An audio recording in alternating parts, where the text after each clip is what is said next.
Hey there everyone, it's Jen, the Board Game Librarian, with another one of my now growing series of where I quickly review some board games.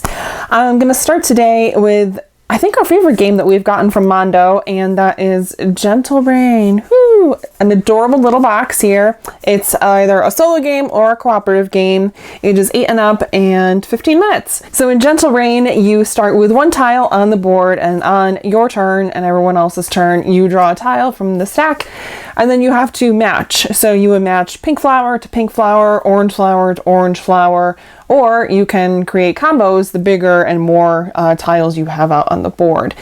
The goal is that before the pile of tiles runs out, you need to get matches of all four corners of a circle together, and I'll show a picture.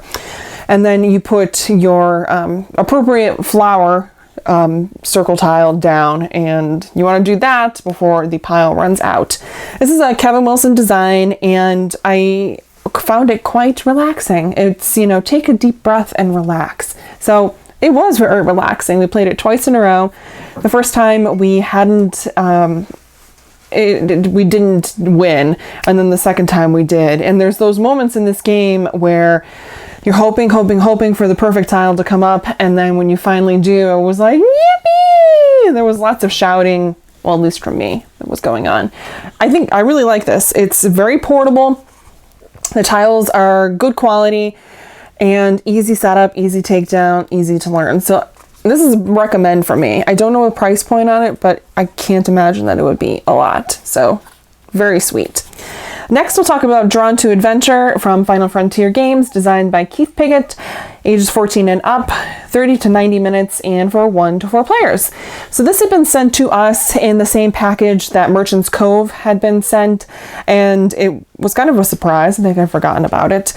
So this is a roll and write game on a little, and I'll show, like, spiral bound notebook of sorts, but it's dry ease. So you're given some dry ease markers and then your dry ease booklet that you have, and you are given an adventurer at the beginning of the game, and you take that adventurer through 3 maps in the booklet. You roll some dice to figure out maps 2 and 3. So you level up your character along the way. There's certain combos that you can get, but you are essentially trying to go and kill some monsters and collect victory points as well. I liked this more than Matt did. I don't know if it was the character that I had or just I ended up losing. So, not that that's necessarily relevant, but it's long. I think the 90 minutes, even with 2 players, was probably pretty accurate. I don't know that it needed to be 3 separate maps, that you could have just played one game with one character, and then maybe just, I don't know. That part, it was long. For roll and write, that it was on the long end. Some of the symbology you do need to get used to, and then each map does have specific things that go along with it that differentiate it from other maps. So I liked it. It's the Maiko artwork again, so you might like Drawn to Adventure. It's not going to stay in our house. It's going to end up going to the library. I don't have a lot of roll and write games at all at the library.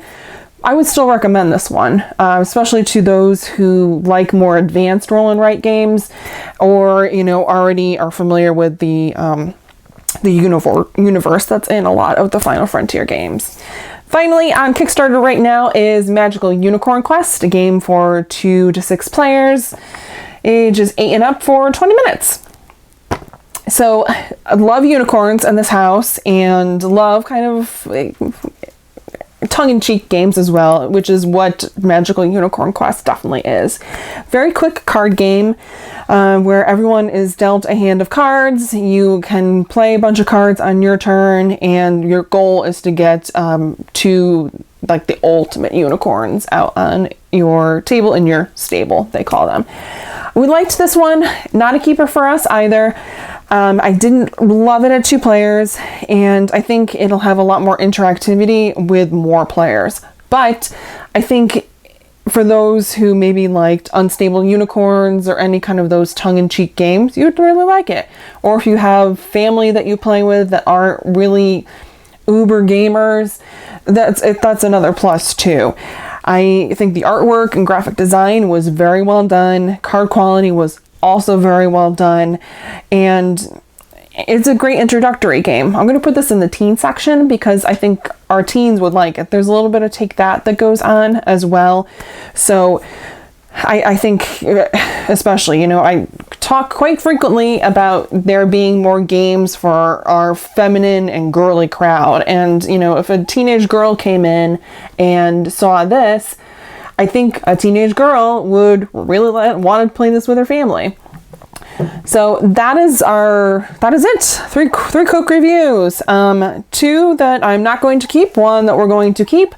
I think this is the first keeper that I've done so far out of the 9, 10. I forget how many games that I've done. Any questions, comments, concerns, let me know below, and I'll see you next time, folks.